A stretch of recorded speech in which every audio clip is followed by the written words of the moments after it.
seperti gue bilang tadi, mereka tuh orang-orang yang bahkan menurut gue nggak ada senioritas sama sekali ya. Kalau misalnya dalam berorganisasi, dalam main segala macam, mereka tuh sangat-sangat membantu dan sangat-sangat ngerangkul gitu lah.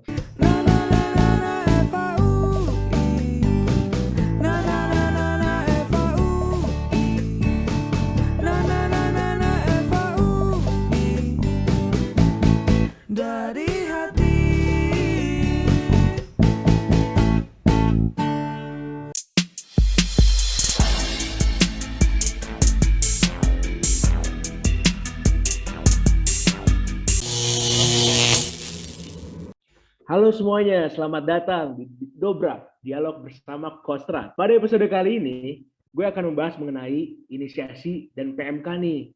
Nah, sebelum itu, let me introduce myself. Nama gue Martin, dari staf penulisan kreasi Kostrat FAUI 2021. Mungkin boleh ini langsung perkenalan ke narasumber kita nih yang ganteng-ganteng dan cantik-cantik. Sorry, ganteng semua maksudnya. Oke, mungkin kita kenalan kali ya, C. Kenalan, C. Boleh. Halo semuanya, nama gue Klosimika Ramos, FAUI 2020, dan kenapa gue kesini, karena kebetulan ini podcast kalau nggak salah membicarakan tentang PMK ya, Cer ya? Betul. Dan gue di sini tuh sebagai PMK pada tahun 2020 silam. PMK itu ya pengurus Budak Kostrat. Dan di sini gue nggak sendiri, gue ditemanin juga sama teman gue yang namanya... Iya, sebelumnya mungkin gue terima kasih juga ya udah bisa diundang di podcast Kostrat kali ini. Mungkin gue mau C, seneng banget nih bisa diundang ke podcast Kostrat nih. Parah. Oke, gue kenalan juga, nama gue Rico Renardo, FAUI 2020. Gue juga PMK 2020, sekarang gue juga menjabat sebagai staf tata laksana struktural Kostrat FAUI 2021. Salam kenal semuanya. Berarti nggak salah sih, gue sebagai pribadi pilih kalian sebagai narasumber nggak salah sih ya. Oke deh, karena kita milih tentang inisiasi dan PMK nih, langsung aja kita mulai kali ya. Langsung gue tanya ke kalian nih, kepada Rico dan Kose. Kenapa sih kalian ikut inisiasi pada tahun kemarin? Oke, mungkin dari gue dulu nggak apa-apa kali Boleh ya. banget ya, boleh banget. Kalau gue sendiri, kenapa gue ikut inisiasi pada tahun lalu? Kebetulan gue itu dekat sama abang-abangan yang dulunya staf Kostrat sama BPH Kostrat. Dan kebetulan gue juga dari SMA tuh nggak pernah yang namanya supporteran. Kebalikan dari orang-orang yang lain yang biasanya orang-orang lain itu adalah senang supporteran.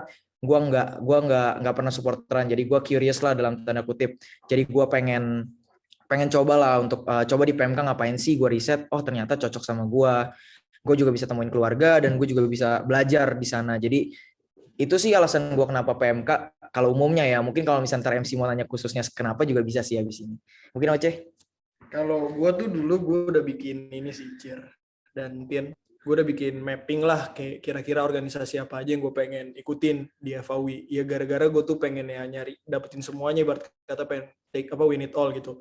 Gue pengen belajar berorganisasi, gue pengen belajar mengembangkan diri gue juga, dan gue juga pengen yang namanya dapat keluarga. Dan alasan kenapa gue pengen ikut PMK atau gue tertarik banget sama inisiasi ini, itu gara-gara ya ketika gue melihat Instagram dan dengar dari cerita kating-kating gue atau kakak tingkat di atas gue, Kostrat tuh memiliki ikatan keluarga yang paling, ibarat kata paling erat lah, dan gue pengen punya keluarga itu, gue pengen ngerasakan, dan gue pengen bisa menjadi salah satu bagian dari so-called family lah itu. Karena kebetulan juga situasi online itu bikin gue jadi rada susah jujur aja buat yang namanya nyari temen sepergaulan apa segala macam. Nah, gue berharap di Kostrat pas itu untuk gue bisa dapetin itu, dan puji Tuhan gue dapet. Itu sih. Kayak gitu sih MC dari gue dan Close. Nah, asik sih peran kalian jelas dan padat sih. Tapi gini sih gue mau nanya. Kan inisiasi itu kan masuk ke PMK tuh. Yang pertama kan. Maksud gue gini. Kenapa kalian sampai milih untuk menjadi PMK dulu deh? Kenapa kalian milih untuk jadi PMK? Sedangkan tadi kan yang kalian bilang itu kan karena apa? Ikut inisiasi gitu kan. Ini kalian kerja di PMK itu kenapa? Pilih jadi PMK. Sedangkan kan kayak kembali dari Riko tadi. Latar belakangnya kan beda tuh. Kembali ke Close. Kalau Close kan yang pengen cari teman tuh kan. Maka coba PMK. Tapi gue belum tahu nih penjelasan lebih dalam tuh gimana sih? Kan penonton dan pendengar kan sobat tahu belum pada ngerti nih. Langsung. Oke, kalau misal dari gue sendiri, kenapa gue kita nggak munafik lah ya, kenapa kita daftar PMK, karena dulu ya teman-teman juga rame banget yang pengen daftar PMK, terus habis itu pengen ya dulu mikirnya mau main lah ya Ci ya. Betul. Mau main lah ya daftar PMK, terus habis itu tahu-taunya pasti PMK nyaman, dapat keluarga juga, bisa belajar juga. Iya, dalam tanda kutip waktu itu gue sih berhutang budi lah. Jadi kayak gue bisa dapet itu semua ya, kenapa gue nggak give feedback buat gue lanjut staffing di Kostrad kayak gitu. Kalau Oce gimana sih? Ya itu juga satu yang gue pelajari di Kostrad itu adalah ketika selama gue menjadi PMK ya, ketika gue udah capek ibarat kata berorganisasi lah, gue udah capek belajar lah, gue udah capek melakukan apa yang diamanahkan kepada gue lah, ibarat kata kayak gitu, ketika gue penat, tak kenapa Kostrad pun gue tetap kerja apa segala macam, tapi kerjanya tuh bikin gue enjoy, dan gue tuh kayak bisa jadi makin ibarat kata Kostrad tuh tempat gue beristirahat, tempat gue bener-bener apa namanya, bener-bener bisa merasa kayak oh apa yang gue kerjain itu bukan cuma sekedar gue ngerjainnya voluntarily atau sukarela, tapi gue ngerjainnya itu untuk itu dia apresiasi sama Kostrad, pun itu bukan kerjaan Kostrad yang gue kerjain, tapi entah kenapa teman-teman dan lingkup keluarga gue di Kostrad itu bener-bener tetap ngapresiasi gue atas apapun itu yang gue kerjain, dan gue merasa kayak sama Kiriko tadi, gue berutang budi lah kepada Kostrad, dan gue merasa gue bakal jadi egois banget kalau misalkan gue nggak lanjut staffing.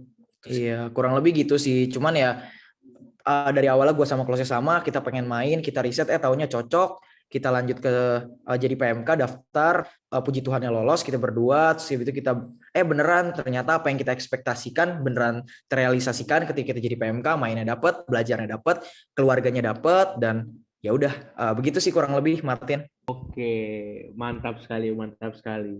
Kan kalian ini kan sebagai bisa dibilang PMK pertama lah yang online ya kan. Nah, menurut lu setelah sejauh ini lu menjadi staffing tuh, apakah menurut lu dari awal lu masuk Kostrad itu PMK dulu, menurut lu nggak sih baru maba nih gitu? Oke, gue izin jawab kali ya. Atau lu mau dulu, penting nggak sih jadi PMK kalau pertanyaan? Kalau menurut gue sendiri sih, lu menjadi PMK tuh mungkin orang-orang bakal mikir ngapain PMK, toh gue juga bakalan punya temen juga, dan gue bakal tetap ditemenin pun gue nggak PMK tapi lanjut staffing. Nah kalau menurut gue PMK tuh kayak memberi kayak apa ya, kayak an extra advantage gitu loh, kayak lu udah kenal duluan sama anak-anak PMK lu yang lain, lu udah punya ibarat kata udah punya temen lah, udah punya bocahan yang bisa lu ajak main terus, nongkrong terus, apa segala macem. Ketika teman-teman lu yang nggak PMK, itu mungkin mereka masih sejujurnya karena situasi online ya, masih susah ketika mereka pengen ngeluangin waktu sama teman-teman atau kenal teman-teman. Tapi PMK tuh itu kayak bener-bener keluarga pertama lu banget lah di FHUI nanti kalau dari sisi gue sendiri sih ya. Dan lu juga bakal dapet ilmu-ilmu lebih dulu daripada teman-teman lu, walaupun nanti ketika habis inisiasi bagi orang-orang yang nggak PMK pengen lanjut Kostrad itu ada yang namanya ekspansi juga kan, penyamarataan ilmu kan. Tapi menurut gue ketika lu bisa mendapatkan ilmu itu duluan ya why not, menurut gue sih gitu. Kalau lu gimana, Cir? Kalau gue sih, kalau ditanya penting apa nggak jadi PMK, sebenarnya balik ke pribadi masing-masing ya. Kalau lu mau apa di EVA, tujuan lu apa di EVA.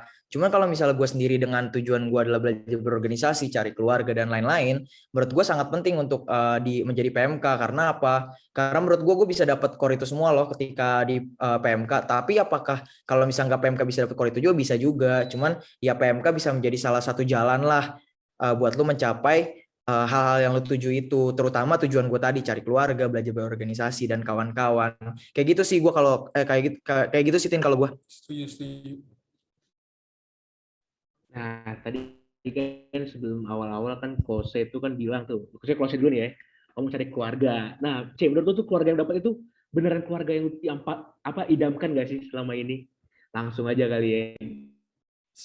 Sebenarnya kalau keluarga yang gue idamkan gue nggak tahu ya, karena gue nggak punya ekspektasi sendiri. Tapi yang pasti selama gue di Kostrad atau nggak seenggaknya selama gue di PMK, teman yang bisa gue anggap menjadi keluarga itu teman-teman yang menurut gue punya value yang lumayan, yang kayak apa ya, kayak bikin gue insecure, tapi insecure di posisi dimana gue jadi pengen bisa belajar untuk kayak mereka, bukan ngelewatin mereka lebih keren dari mereka, nggak, tapi biar bisa jadi kayak mereka. Jadi kayak ibarat kata temen gue ketika gue baru awal masuk PMK itu kan gue rada di luar jaringan FAUI lah. Gue maksudnya temen gue cuma 2 orang pas itu, Martin sama Abi, dan gue bener-bener gak ikut apa-apaan, magang, kepanitiaan apa segala macem gue gak ikut. Dan ketika gue masuk PMK itu teman-teman gue tuh semuanya udah yang kayak di organisasi ini, kepanitiaan ini, itu bikin gue merasa kayak gue waktu yang gue keluarin itu selama ini ternyata bukan sia-sia, tapi kayak gue bisa ngebenah diri gue sendiri menjadi pribadi yang lebih baik gitu. Jadi kayak teman-teman gue tuh semuanya pun memang mungkin Kostrad itu kelihatan kayak organisasi yang suka main nongkrong apa segala macam, tapi sebenarnya teman-teman gue itu semua kayak IP-nya cum laude, terus juga organisasi mereka diterima di mana-mana, nyebar kemana-mana, kepanitiaan juga mereka megang jabatan di mana-mana, and at the same time ketika mereka penat mereka balik ke Kostrad atau ke PMK atau ke lingkup keluarga kami untuk ya curhat, berbicara, bercanda apa segala macam. Kayak itu aja sih yang menurut gue kenapa yang gue dapatkan dan apa yang gue rasakan dari so-called keluarga gue di Kostrad gitu sih. Kalau gue jawab boleh gak, Tin? Nah, boleh lah, Cir. Tapi sebenarnya bentar, sebelum lu nambahin yang tadi tuh, gue juga pengen nanya sih lu ke lu, Cir. Gini nih, lu bilang tadi kan kalau ikut PMK itu penting apa enggak tergantung ke diri kita masing-masing kan, bener nggak? Nah, gue tuh pengen nanya, hal yang penting menurut lu yang lu dapetin sekarang itu yang mungkin ada lah pasti orang yang non PMK bisa yang nggak dapetin pasti ada kan? Coba lu kasih tahu dong, apa sih hal itu yang bisa lu dapetin selain mereka-mereka yang ikut PMK? Oke, kalau misalnya yang dibilang hal penting yang bisa gue dapet, yang orang-orang yang gak PMK bisa dapet, menurut gue adalah keluarga-keluarga dan abang-abang yang menurut gue sangat-sangat membantu gue dalam kegiatan perkuliahan sih, Tin. Karena menurut gue ya nggak bisa kita pungkiri gitu, keluarga di Kostrad kental banget, dimana kalau misalnya gue butuh apa, gue bisa ngomong ke abang-abangan di Kostrad ketika gue jadi PMK, dari ketika gue kesusahan segala macam mau riset dan sangat-sangat di welcome 16 ke abang-abang 2017 gitu, gue sangat di welcome ketika gue jadi PMK gitu sih. Menurut gue itu salah satu hal kecil yang penting yang bisa gue dapatkan ketika gue jadi PMK kayak gitu. Gue pengen follow up question deh. Yang menurut tadi gini kan, kita kan kayak kita dulu SMA memiliki kayak cutting ngerebek lah kasarnya gitu, yang bikin nggak enak nih, males gue sama cutting ini. Apalagi kan mungkin Eva kan terkesannya dengan sangar tuh. Apakah cutting di Kostrad itu begitu? Atau gimana? Kita nggak tahu nih, jadi takutnya nanti yang orang-orang mau daftar PMK jadi mager gitu ngeliat muka-muka sangarnya, padahal gimana gitu kan. Boleh. Oke, gue jawab belum apa Ceh? Duluan anjir. Oke, kalau menurut gue kakak tingkat di Kostrad itu yang seperti gue bilang tadi, mereka tuh orang-orang yang bahkan menurut gue nggak ada senioritas sama sekali ya. Kalau misalnya dalam berorganisasi, dalam main segala macam, mereka tuh sangat-sangat membantu dan sangat-sangat ngerangkul gitu lah. Kalau misalnya kita butuh apa, mau ngadain proker apa, acara apa, itu tuh mereka sangat-sangat merangkul. Dengan kita disuruh riset segala macam, mereka ngeluangin waktu buat riset padahal mereka udah kerja, ataupun kita kesusahan dalam pelajaran, mau pilih dosen apa, mereka tuh sangat-sangat nge-welcome dan sangat-sangat memberikan kita arah lah, ibarat kata gitu. Kalau gue gitu sih, Cek. Kalau lu gimana? Gini sih, kalau misalkan teman-teman pendengar Dobrak nanti bakal ada yang kayak atau sempat punya pemikiran, aduh takut organisasi, takut apa segala macam karena misalkan kalian takut terhadap abang-abangannya gitu, kating-kating yang rebek, kayak kalian takut ditatar lah, takut apalah. Ya gimana? Itu kan hal yang lumrah terjadi di SMA atau enggak di SMP gitu.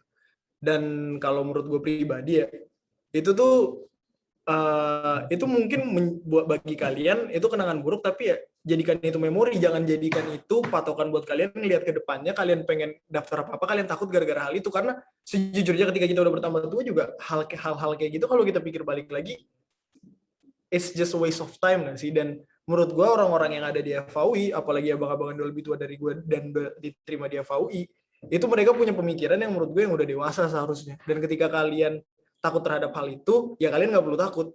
Karena di FAUI itu semuanya itu tipikal abang-abangan yang bukan natar tapi yang ngerangkul kalian, yang ngajarin kalian apa aja yang misalkan harus dilakuin. Misalkan kalau misalkan pengen kalian interestnya organisasi apa, bakal diarahin kemana, terus kalian juga bakal dikasih tahu tuh pas mau belanja IRS, pas mau siakur, dosen mana aja yang enak-enak. Itulah tipikal cutting atau abang-abangan yang ada di Eva. Jadi kalian nggak mesti takut sih menurut gue. Benar-benar gue sepakat banget. Jadi kalau mungkin mau cerita dikit juga dulu, gue bingung gitu mau ambil mata kuliah apa di semester 2. Sebab itu gue nanya ke abang-abang Kostrad, ke kakak tingkat Kostrad lah kita sebutnya. Mereka tuh jelasin gue, kok enaknya gini sih. Dulu gue ambil ini enak, dulu gue ini A, dulu gue ini B. Ini jangan ambil kayak gitu. Menurut gue itu sangat membantu ya, Cek, kayak gitu-gitu pun ya. Ataupun kita ada proker-proker, kita mau riset sama mereka yang udah ngejalanin duluan, mereka sangat nge-welcome, oh iya riset ayo gitu ya, Cek ya. Iya, kayak gitu sih, Tin.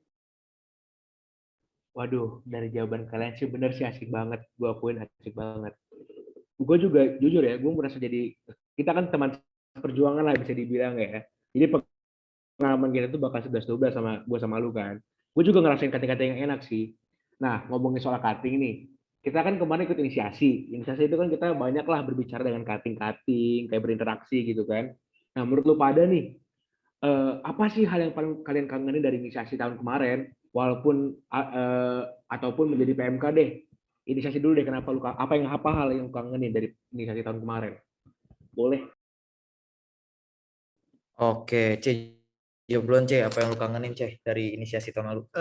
Yang gue kangenin dari inisiasi tahun lalu itu mungkin apa ya? Puncak acaranya Pas kali ya? puncak acaranya jujur ya, gue tuh kangen banget di situ. Itu tuh kayak bukan first time, tapi di titik puncak acaranya itu gue dan angkatan gue tuh literally beneran bonding parah. Kayak gue nge-backing saus sama lainnya sampai sekarang. Cuman pas kemarin pas puncak inisiasi tuh entah kenapa kayak gue kangen aja gitu. Rasa dan pengalaman yang kayak pengen gue ulang banget tuh pas puncak inisiasi. Karena kalau kalian tahu aja, itu angkatan 2020 PMK 2020 tuh kayak udah kayak saudara sendiri dah. Ada yang diserang di backing, ada yang diserang di backing apa segala. Maksudnya ada yang ditanya gitu. Kalau lu gimana, Cur? Kalau gue sih lebih kayak gue kangen masa-masa persiapan untuk puncak acara sih. Kita bikin-bikin yel-yel, ngumpul rame-rame, ber-30 di rumah lu ya, Ce, waktu itu ya. Kita bikin yel-yel rame-rame, terus itu sampai malam ya, sampai malam bikin lagu. Sampai pagi malah kadang. Sampai pagi bikin lagu, terus itu kita juga persiapin tugas ya, bikin proker. Nah, itu tuh paling enak, brainstormingnya paling seru di situ. Iya, terus itu setelah inisiasi kan ada pemberdayaannya kan. Itu pemberdayaan juga saik banget, yang lu di masa, gue di internal. Itu chaos. Gue megang musyawarah. Itu seru banget sih masa-masa itu, kita kerja bareng. Kangen sih ya, Ce, kalau misalnya bisa diulang. Pengen masa-masa banget diulang, Cir. Kayak gitu sih, Tin, kalau pengalaman yang berkesan dan yang seru lah dari kita berdua. Asik banget sih pengalamannya ya. Nah, ngomongin soal itu, tapi kan pasti adalah suatu hal yang sangat terkesan yang bikin kita banget, wah ini nih kelihatan banget nih, ini gue banget nih, gitu. Apa sih hal-hal itu? Apa udah kalian sampaikan? Bisa tolong dijelaskan lebih dalam lagi gitu kan? Terus mungkin ketika inisiasi brainstorming itu bagaimana, caranya gimana, kayak apa alurnya bagaimana gitu antara kamu dengan cutting gitu kan? Yang bikin asik di situ. Soalnya kan bisa kita bilang nih kayak konsep ini kan gak jauh lah dari sentuhan abang-abang gitu kan. Boleh langsung. Oke, mungkin kalau itu ntar jatuhnya ngebocorin acara inisiasi kali ya. Gak enak kali ya. Mungkin kalau kalian penasaran, nanti join aja kali ya. Ya maksudnya kayak nggak, mungkin gue bisa cerita dikit lah ya. Boleh. Jadi kalau misalkan pas inisiasi tuh, ya kalian cobain sendiri deh, nggak enak kalau gue ceritain. Kalian daftarnya. Iya, palingan yang gue bisa ceritain ketika pemberdayaannya itu benar-benar dapat yang tadi gue cerita juga. Lu dapat belajar berorganisasinya, lu pegang proker kan, beberapa proker lu diberdayakan di divisi mana, lu juga ya dapat semuanya lah. Nah, sebelumnya lu juga mempersiapkan tugas, yang mana waktu itu gue mempersiapkan tugas sama teman-teman gue bikin yang sampai malam. Itu seru banget, hal yang menurut gue kalau misalnya ya nggak bisa ternilai dengan uang lah. Dan gue juga bisa berkeluarga. Gue sekarang deket sama Oce karena apa? Karena gue dulu jadi PMK. Kalau mungkin gue dulu nggak jadi PMK, mungkin gue sama Oce nggak sedekat ini. Mungkin atau kayak gitu sih. Nggak kenal gitu. Iya, benar banget. Waduh, berat juga ya kalau misalkan gue nanya hal lebih penting gitu kan, kayak lebih dalam gitu kan. Soalnya cerita pengalaman kalian sih asik-asik banget. Nah, sebelum itu gue mau nanya deh buat kalian semua nih, kalian berdua. Harapan kalian buat nanti PMK deh, PMK 2021 apa sih? Boleh dijelaskan dengan panjang boleh banget, singkat boleh banget. Oke, harapan gua buat orang-orang yang nantinya berminat buat daftar menjadi calon PMK, buat berminat menjadi PMK 2021, ya kalian gak salah pilih lah. Ini merupakan salah satu jalan kalian untuk bisa mencapai tujuan-tujuan kalian di FAUI gitu. Apapun tujuan kalian ke depannya, yang menurut gua ya seperti tadi, kalian gak salah pilih. Dan ya kalian bisa banyak belajar lah di sini, abang-abangnya baik. Lu mau approach gue boleh, mau approach Oce boleh, atau Martin juga boleh. Lu mau approach abang-abang lain juga boleh, mau minta riset buat PMK juga boleh. Ya daftar lah inisiasi buat jadi PMK, karena benar-benar seru banget. Seperti yang tadi gue ngomong, nggak bisa gue ucapkan dengan podcast cuma 10 menit 15 menit, tapi ntar kalian mungkin bisa ngerasain, dan kalian mungkin ke depannya, mungkin tahun depan kalian nih calon-calon PMK inisiasi 2021 nih, kalian bisa juga nih duduk di sini jadi pembicara podcast juga buat ngebicarain PMK tahun depan gitu. Nah mungkin gitu aja sih dari gue. Mungkin Oce bisa. Kalau dari gue mungkin cuman 2 hal aja sih. Jangan pernah malu untuk bertanya ketika kalian nggak tahu, risetin aja. Kalau kalian butuh arahan, tanyain. Kalau kalian jangan pernah insecure terhadap gap antara knowledge kalian dan teman-teman kalian, karena di sini malah tempat kalian untuk memperkecil atau bahkan bikin kalian jadi mengertilah tentang apapun itu yang perlu kalian ketahui ketika kalian menjalani kehidupan di EVA. Sama yang kedua, nikmati masa kalian ketika kalian nanti menjadi PMK. Itu aja sih. Ya iya bener banget. Kalau dari gua sama Ocis bener banget ya. Malah kita masuk EVA tuh kita nggak tahu apa-apa ya. Malah riset itu merupakan satu hal yang penting ya. Kalau misalnya pengen tahu tentang inisiasi dan mau tahu tentang PMK, Sabi nanya-nanya aja ya, Ce. Sabi banget, Bray. Oke. Kalau dari gue itu aja sih, Tin. Thank you ya, Tin. Waduh, dari harapan-harapannya bagus-bagus semua ya. Berarti kan bisa gue simpulin nih, kayak berarti inisiasi itu nggak akan mungkin bikin kita nyesel nggak sih? Dan mungkin, tapi jujur, itu kan kalau akibat dari yang masa berlanjutnya. Dan mungkin yang bisa gue simpul dari kalian itu nggak nyesel sama sekali kok. Gue bisa kelihatan banget dari cara kalian bicara, ngejelasinnya. Nah, maka dari itu cukup sekian deh dobrak kali ini ya. Kita tutup aja kali. Gue Martin undur diri. Terima kasih semuanya. Selamat malam dan selamat siang maupun selamat pagi. Thank you semuanya.